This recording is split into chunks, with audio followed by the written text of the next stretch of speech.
Why is there a documentary crew at Dunder Mifflin? How many staff members have died in the office? And what does the intro sequence mean? In part 1 of our pilot analysis episode of the Anti-Strangling Task Force.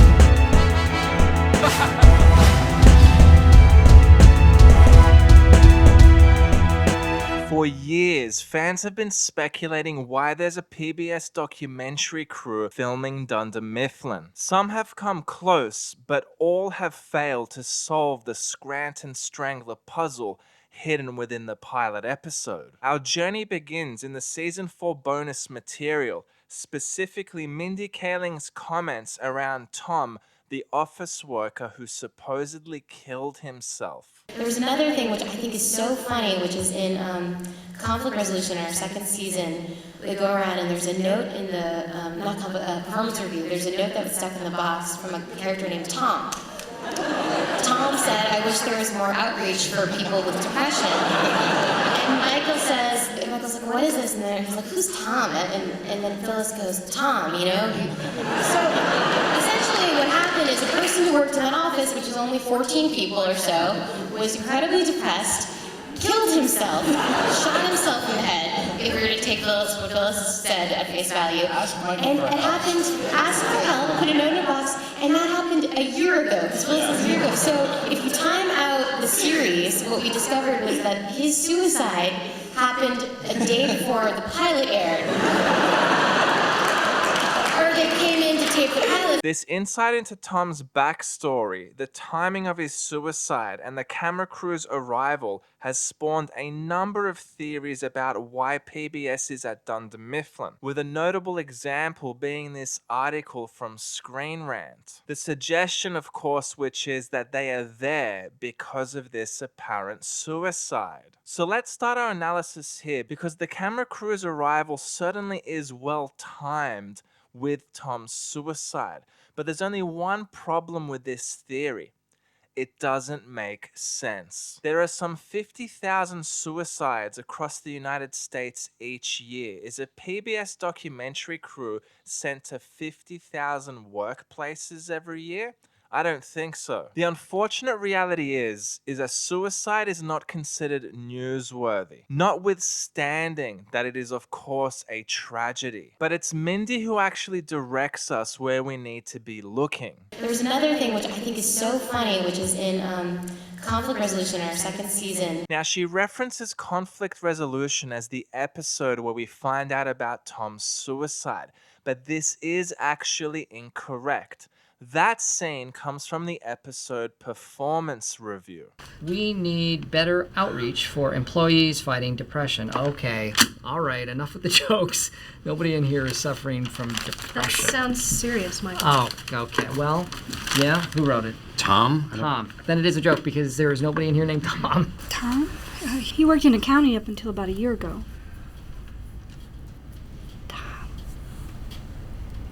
Conflict resolution, however, tells us something even darker. The occurrence of a murder-suicide. And Toby is a lazy detective who has decided that these armed robberies and rapes and murder-suicides are not important enough to solve. Well, you know what? I have a problem with that.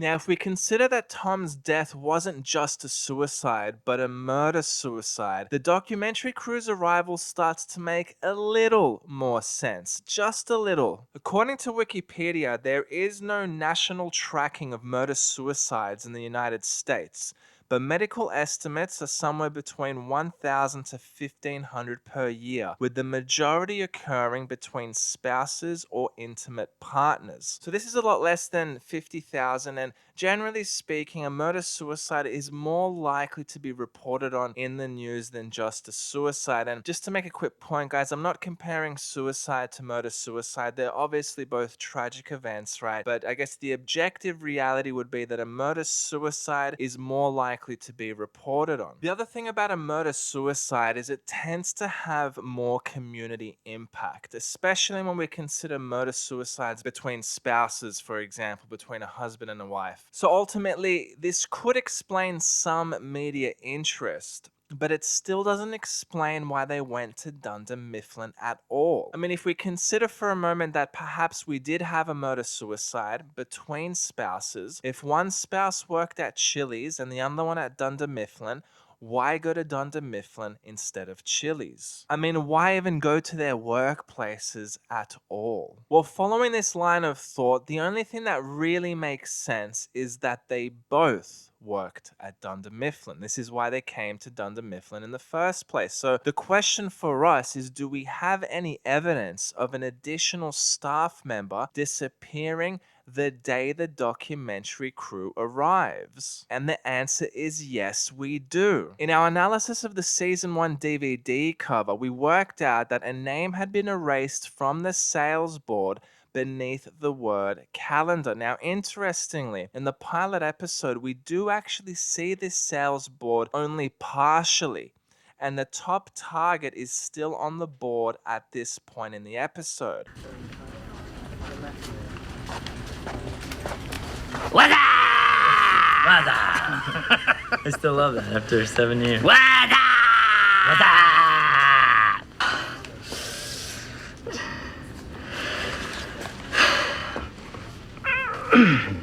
At some point after this moment, the top target and the person carrying it was erased. So we do in fact have evidence of 2 staff members disappearing from the office the day the documentary crew arrived. But this now raises a different problem, specifically the scene with Phyllis. You would think a murder-suicide would have rocked the entire office.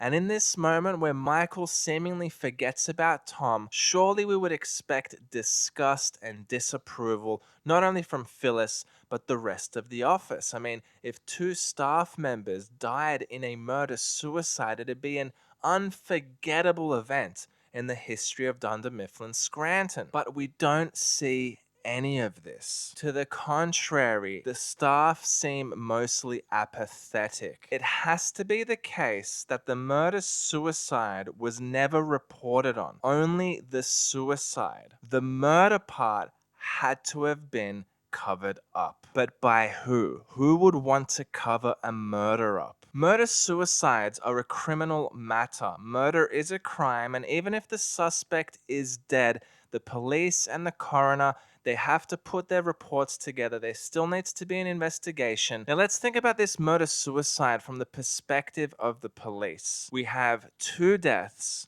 at the same workplace.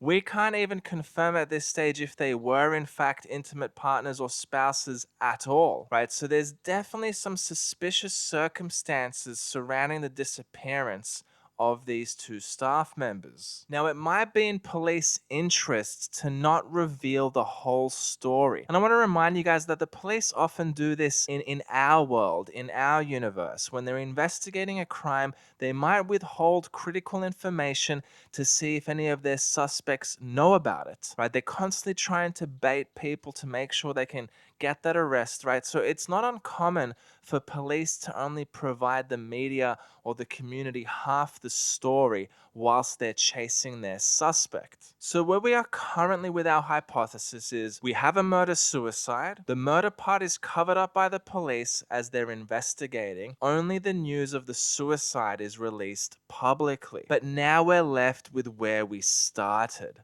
Why would the PBS documentary crew come to Dunder Mifflin because of a lone suicide? And why go to the workplace at all? There had to have been another incident, a 3rd death at Dunder Mifflin. Curse of 3. We again have another echo of the Curse of 3. 3 deaths prior to the PBS documentary crew's arrival. Do we have any other inference throughout the series of another potential death? The best candidate is really the bailer in the warehouse. In the latest seasons, we find out that Creed faked his own death in the bailer. I always liked Devin. I hired him back after Creed faked his own death in the bailer the day after the doc aired. The only person he fooled was Kevin. Then the police showed up. And during safety training, you can clearly see that the warehouse staff is very concerned about the bailer part of the training session. The bailer can flatten a car engine. It can cut off your arm and crush your entire body without skipping a beat. These are very dangerous machines down here, and the upstairs workers, Michael. But it wouldn't be the worst thing in the world. It would be the worst thing in the world. It would, very much so. It's a big red trash compact, and that's very dangerous. Disrespect the bailiff. I got it. Something clearly happened in the warehouse with the baler. A prior death in the warehouse seems to be the best candidate. So just for a moment, imagine this series of events. We have a death in the warehouse via the baler. The media finds out about it, but it causes no media stir and they don't get too involved. Soon after, Tom from accounting kills himself. 2 deaths in a short time span linked back to Dunder Mifflin Scranton. This would put the office in the spotlight and vastly increase media scrutiny. Now I'm going to stop the analysis here for a moment, because if you've come this far in this episode, you might be thinking to yourself, Detective Lloyd, it's an interesting story, but where's the evidence? As we discussed in identifying Scranton Strangler puzzles, the creators made a challenge that's difficult, not impossible. The evidence has been disguised, not hidden. If you have a hypothesis which is correct, you will find the evidence. Now, we're faced with a relatively unique challenge here because the events that we speak of happened before the filming of the documentary. So we have no video footage of what happened prior to the documentary crew arriving. Or do we? I would start at the beginning, but I think I need to go farther back. The intro sequence, guys. The intro sequence. The intro sequence is actually telling us a story. Now, I'm going to play a portion of it in slow motion without the sound first, so you can just sort of take it in before I start to break it down. Now, just a reminder, guys, in our hypothesis, we have 3 deaths. 1 death in the warehouse prior to the murder-suicide, 1 death in sales, and 1 death in accounting.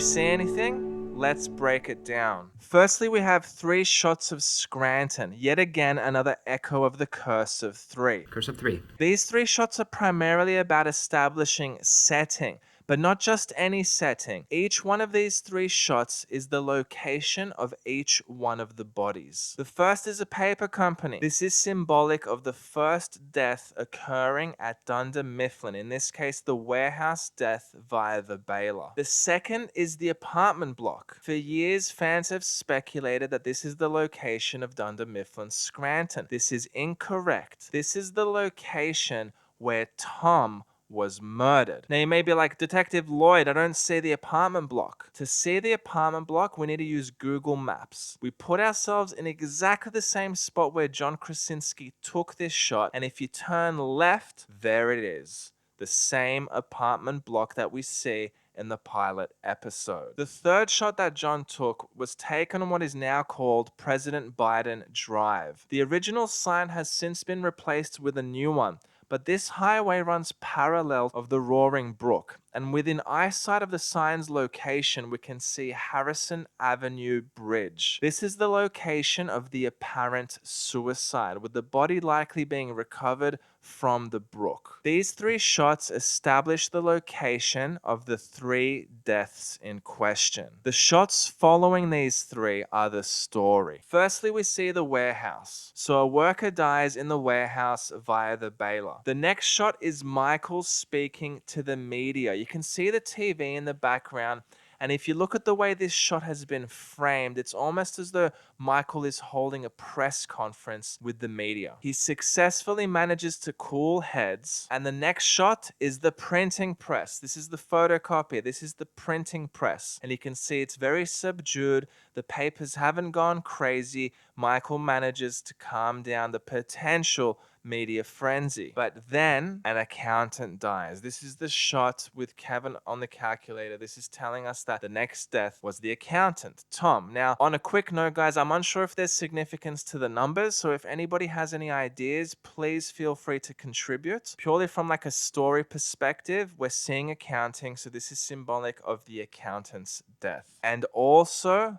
a salesperson. This is the shot where we see Dwight shredding the mystery card, which I've recently come to the conclusion is the entry access card to this building on Adams Avenue. It also heavily implies that the body found at Roaring Brook was the doing of Dwight Schrute. Now, following this, we see the checkout number being whited out. So this is the cover-up, right? We know that 2 staff members checked out the same day, but that's been covered up and we're changing the numbers. Remember, the fact that Tom's death wasn't a suicide, but that was part of a murder-suicide is withheld from the staff and from the media. The following shot is the printing press, but this time it is going crazy. They found out about Tom's suicide. You can see the printers going nuts. It's because the printing press is going nuts. This time around, the media has really latched on to the story. Now, this is the story up until the documentary crew's arrival, and that's what the intro sequence is actually telling us. It's telling us a story of what happened before the series started. Now, who do you think called the documentary crew into the office?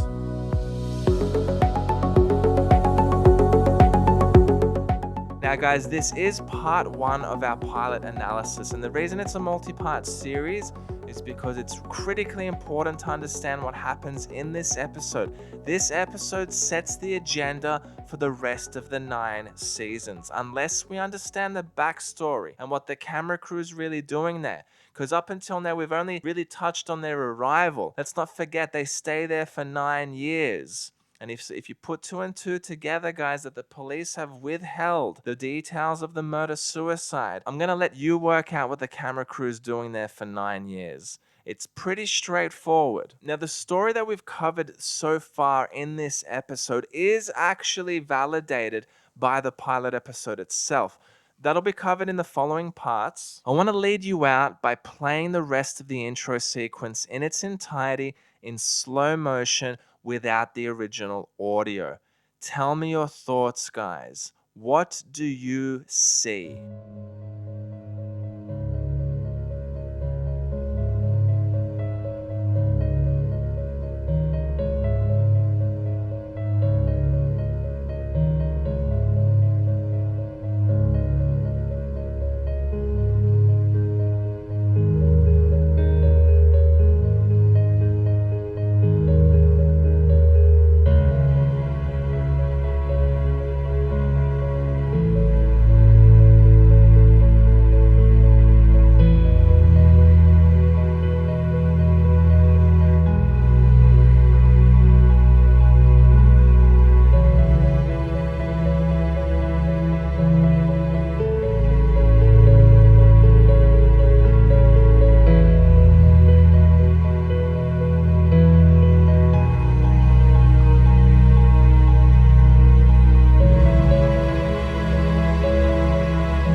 Don't forget to subscribe, turn on notifications, and join the Anti-Strangling Task Force on Patreon for exclusive episode analysis.